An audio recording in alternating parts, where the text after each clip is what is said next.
After months of speculation when it came to Darren Waller and his retirement, we officially now have the answer. He has informed the New York Giants that he is going to be retiring from the National Football League and he is no longer going to be playing for this team. What does that mean for the Giants? They have added $11.6 million in salary cap space. So in today's video here on New York Giants Now by Chat Sports, I'm your host, Marshall Green. We'll break that down. We'll react to Darren Waller and his retirement. We'll take a look back at the trade that Joe Schoen made. I'll give you my thoughts on that. And I'm going to name one player that if the New York Giants are serious about competing in the NFC East this season, they will go out and sign him. But appreciate everybody for stopping by. If you could, subscribe to the channel. We put out free, informative, entertaining updates every day on the New York Giants. Not at the studio today. It's my off day for the week, but still wanted to get you guys a video. So if you want free, informative, entertaining updates, subscribe to the channel.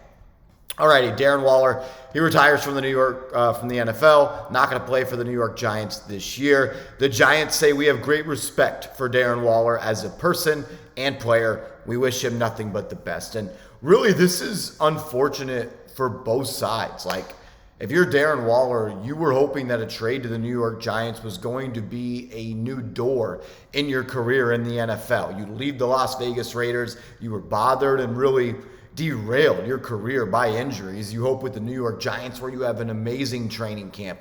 Everybody that's in attendance says that you were the best player on the field all summer long. You're going into the year expected to get back on path and be that all-pro tight end for the New York Giants, a team that gave up a third-round pick for you. And unfortunately, we learned that Friday of week one, before losing 40-0 to the Dallas Cowboys, that Darren Waller is now questionable with a hamstring injury. So he goes from an amazing summer.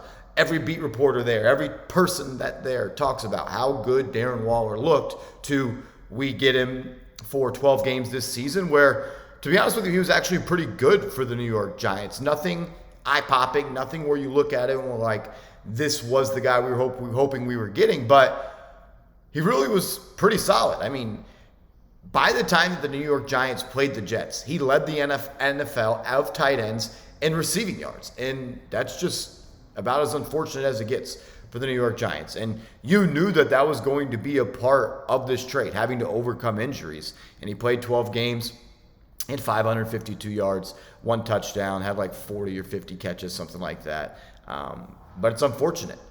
You think you're getting a guy that's going to help you get your offense back on track and be at least decent. And you're once again one of the worst offenses in the NFL. And now he's retiring from the NFL. And his career is over. And I just wish nothing but the best for him, man. We all know everything that's going on off the field. And I'm not really too worried about that right now at this point. I always just hope the best for Darren, man. He's a good dude. He's a good dude. So I'm hoping the best for Darren Waller. But he's no longer a part of this football team. We're going to talk about what are the Giants going to do. Well, they've been prepping for quite some time at the tight end position, knowing that Darren Waller was most likely going to retire. You go out and you draft Theo Johnson. All signs are that he's looked good throughout the first part of OTAs. Well, now OTAs are wrapped up. We got mandatory minicamp coming up. Supposedly he looked really good at OTAs, and that's a good sign. Daniel Bellinger was in and out of OTAs. I'm expecting him to be good, and I expect that 1 and 2 man tandem to be able to produce. Neither of them are Darren Waller. Let's not get that mistaken, but they're both solid players in their own right. And Theo Johnson is, I think, someone that's ready to emerge. And I know it's his rookie year, but maybe we look back 2 or 3 years from now, we are talking about a guy that is maybe one of the better tight ends in this league. I think he has that type of ability, the athletic threat that he is, running the seam. I think he's going to be a good player for this team. And I'm excited for this new era of tight ends. Bellinger, we know what he brings, physicality. He can block a little bit. He's got good, solid hands. He's tough after the catch. Just needs to continue to develop and be that guy. And he's going to have more of an opportunity this year to look similar to his rookie year, where a lot of people fell in love with him as a player. So you got him, Theo Johnson. You signed Manhertz in free agency. He's a blocking tight end. You signed Jack Stoll from the Philadelphia Eagles. He's a blocking tight end. Still got Tyree Jackson, and you also have Lawrence Cager. I would expect that Jackson and Cager are most likely cut. Probably try to bring both of, if not one, back to the practice squad within Manhertz and Stoll being your 3rd and 4th tight end. So you got 2 really good blocking tight ends. And those guys, and you got Bellinger, who could do a little bit of both. And then Theo Johnson is your receiving tight end. So that's what you're going to do there. But really, if the Giants are serious, and I said that at the top of the video, and I actually do really, really mean it. You just got $11.6 million in salary cap space. You have added that to your football team. We know, let's be honest, the New York Giants are not one of the most talented football teams in this league. We love this team. We bleed blue. We bleed red. We love the Giants. We have to be honest. We are probably somewhere from, generously saying, 20 to 32 when it comes to talent on this team. And talent doesn't always win, isn't the only reason you win games, but gives you a better chance to win games. And you just added $11.6 million in cap space. And there are some talented players out there in free agency that you can go sign at positions of need. Thing is, the Giants didn't have much cap space coming into today. They had just over $1 million, 32nd in the NFL. So they have about $12.6 million right now in to spend. I want to look up something real quick because I know the Giants can still restructure Andrew Thomas as well, as they already did restructure Dexter Lawrence, but Andrew Thomas, just give me a second here. The point of me looking this up is the Giants have multiple ways to continue to add to this roster money-wise. If you restructure Andrew Thomas right now and you do a full restructure, they only did a partial restructure with Dexter Lawrence. If you did a full restructure for him, you would save $14.8 million right now. So you have $14.8 from him. You have another $11.6 from Waller. And in the $1 million that you have, you're in a good spot right there. You don't have to do all that, but what I'm saying is there's ways for the Giants to continue to add to this team without sacrificing the long-term future. I believe when you restructure players, you want to do it with players that are going to be a part of this team for a while. Andrew Thomas, Dexter Lawrence, we are all hoping and expecting that they will be. So you restructure Thomas, do that, whatever. Let's just talk about the 12.6 that you have. You probably need about $5 million to go through the season, right? Maybe more, and you can always create more ways. But you got to go out and sign somebody. You look at the top 100 available free agents. I just have a list. This comes from NFLTradeRumors.co. You can go look it up. Connor Williams, the center. If I had to spend my money, I wouldn't mind signing Connor Williams. He could play guard and center. We talked about him in a video earlier this week about being a free agent target for the Giants. But unless you're just going to start Illuminor at right tackle right away, you don't believe in Neal. Maybe that gives you some time, actually, because Williams is coming back from an ACL, where you give Evan Neal the first couple of weeks. Maybe get closer to week one and Williams is more of a target. I would be okay with that. Sure, you want to go sign Connor Williams, I'm in. Because I abide by the theory, nothing matters until you fix the offensive line. So you kind of see me change right there. But yes, I'm just worried about his knee. That's kind of the point that I thought of first when I saw his name. I'm worried about the knee and where he's at there.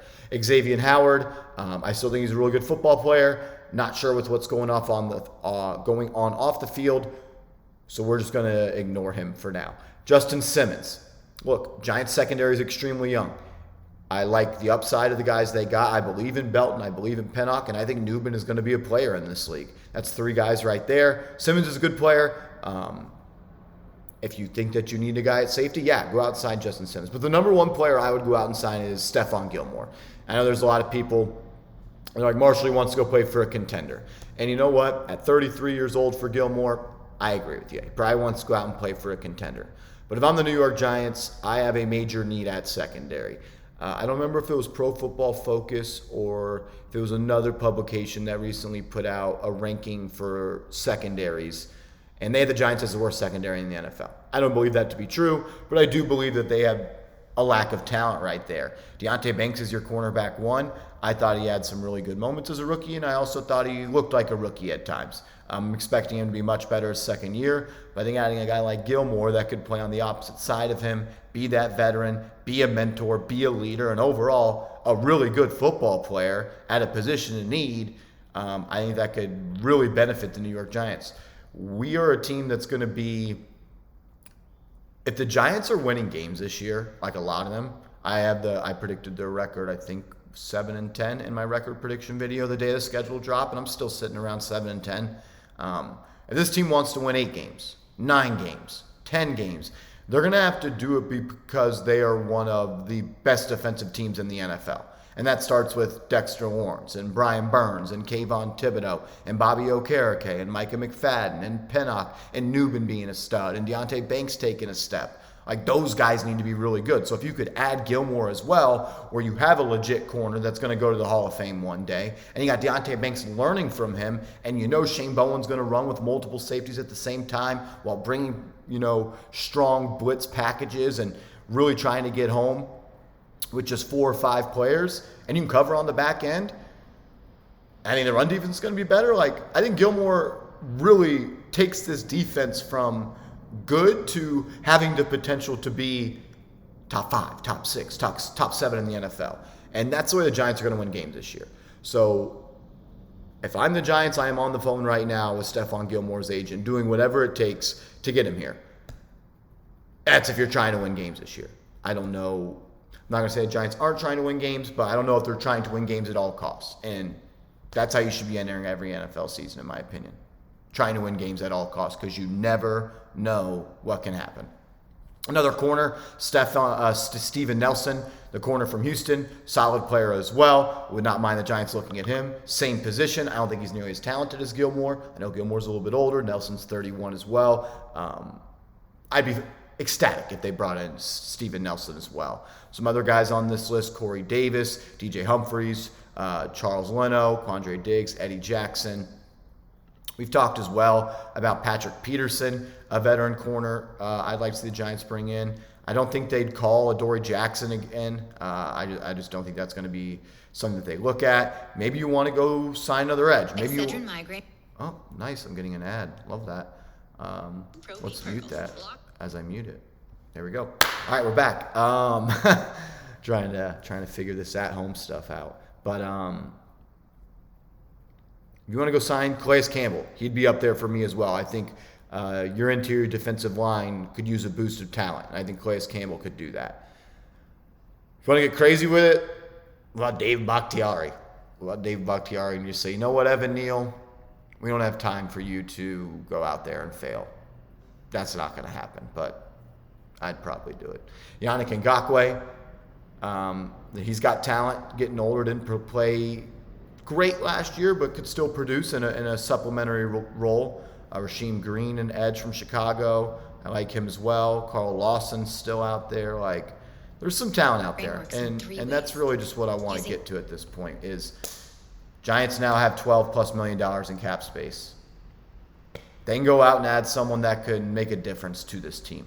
So I want to hear from you in the comments before we bounce out of here. Who do you want the Giants to sign? Give me a name. My number one guy is Gilmore. I hope they get it done. We'll see you tomorrow. We're going to be live on the channel. Haven't in a while. Just been busy and out of town and not feeling too well the past couple of weeks. So, yeah, that's that. But we're back tomorrow. We're live, and we'll see you there. And let's go Big Blue.